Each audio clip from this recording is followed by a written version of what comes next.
divine inspiration of prophecy fulfilled.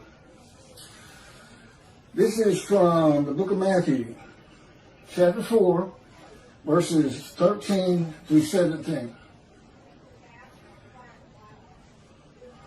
And leaving Nazareth, he, Jesus, came and dwelt in Capernaum, which is upon the seacoast, in the borders of Zebulun and Nephtali. Those were tribes, part of the original 12 tribes. And there was a Levite tribe, that makes 13. That it might be fulfilled, which was spoken by Isaiah, that's Isaiah, the prophet, saying, the land of Zebulun and the land of Nephtali, by the way of the sea beyond Jordan, Galilee of the Gentiles. The people which sat in darkness saw great light. And to them which sat in the region and shadow of death, light is sprung up. From that time, Jesus began to preach and to say, repent, for the kingdom of heaven is at hand. That's from Matthew. Now, I'm going to show you what just happened here. There's no prophecy. There's no prophecy. And Jesus is not in it. It's got nothing to do with Jesus going to live in Capernaum. This is what it's about. It's about the northern kingdom in chapter 8. And then in chapter 9, it's about the southern kingdom. And there's no prophecy in it. And he combined those two. This is what the verse actually says from chapter 8. Verse 23. For if there were to be any break of day for the land which is in straits, okay, Assyria was defeating them and deporting them. The land was in straits long before Jesus was born. Only the former king would have brought abasement to the land of Zebulun and the land of Naphtali, while the latter one would have brought honor to the way of the sea, the other side of the Jordan, and Galilee of the nations.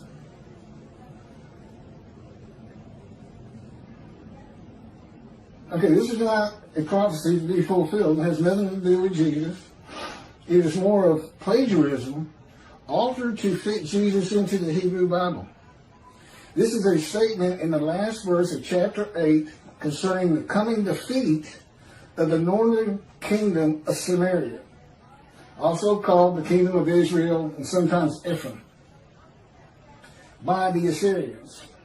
That ends chapter 8 regarding the northern kingdom, and then chapter 9 begins regarding the southern kingdom of Judah, and an exaltation of the birth of King Hezekiah of Judah in the southern kingdom. That's the great light. And this is how it reads. The people that walked in darkness have seen a brilliant light. On those who dwelt in a land of gloom, light has dawned. You have magnified that nation, have given it great joy. They have rejoiced before you as they rejoice at reaping time, as they exult when dividing the spoil. This is all addressed to God. For the yoke that they bore and the stick on their back, the rod of the taskmaster, you have broken as on the day of Midian.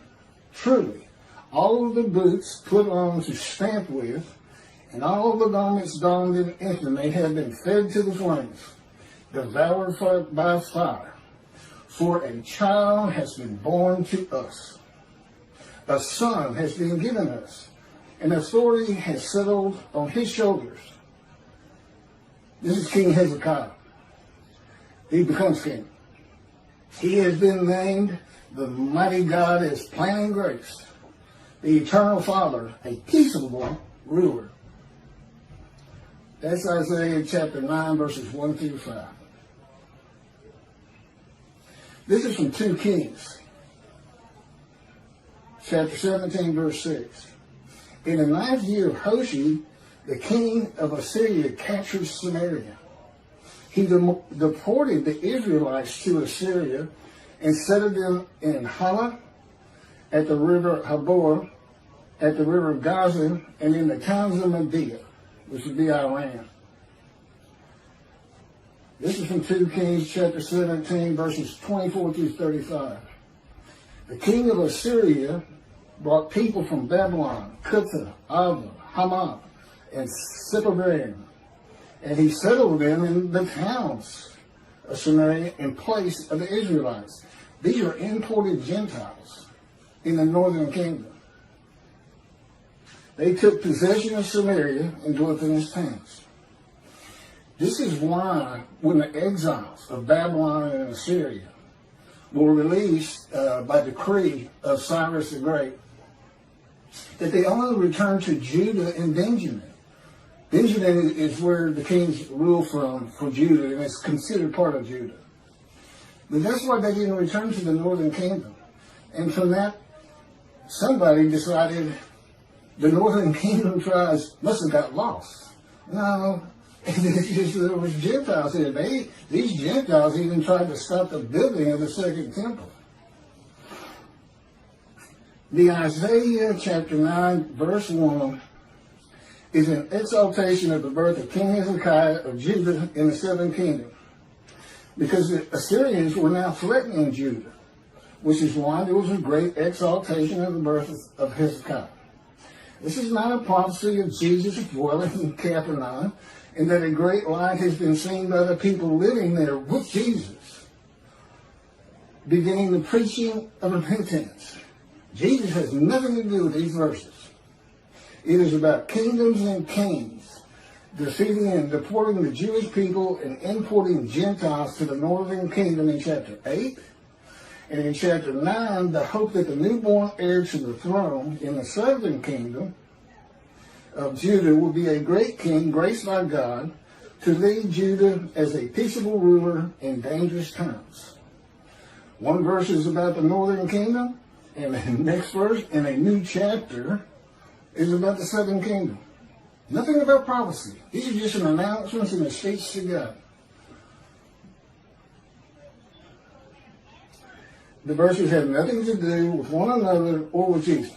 Verses of the Hebrew Bible, which is the Old Testament and the Holy Bible, lifted out and made a part of the Gospel of Matthew with the words that it might be fulfilled, which was spoken by Isaiah the prophet.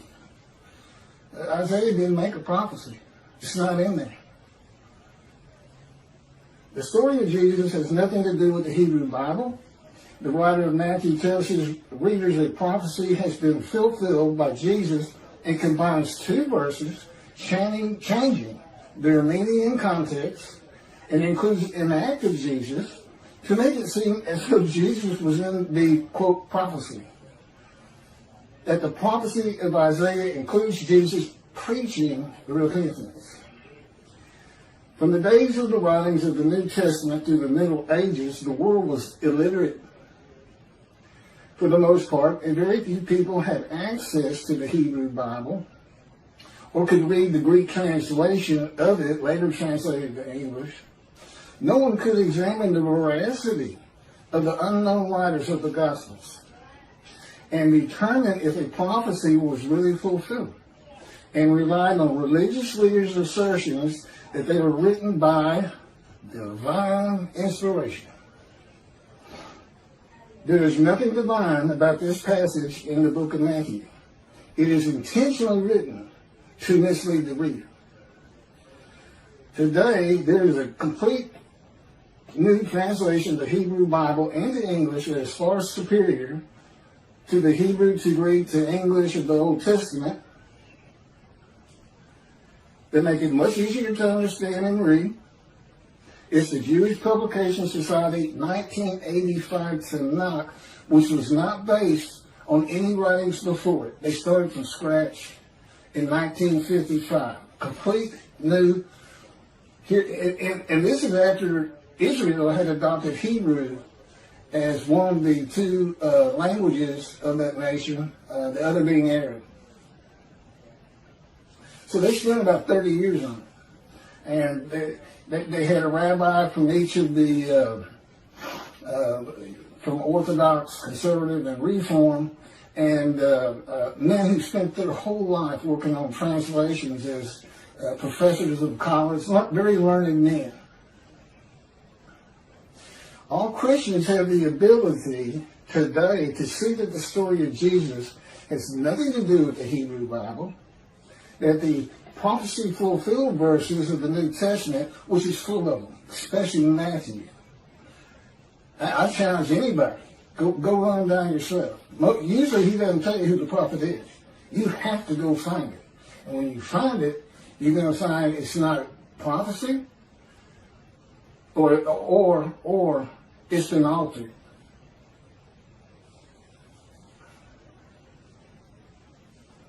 There's about 15 of them. It starts on the first page. And I'm going to have a video on that real soon in the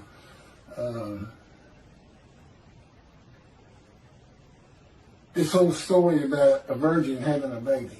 This is what it's going to center on. And you'll be surprised. Thank you for listening.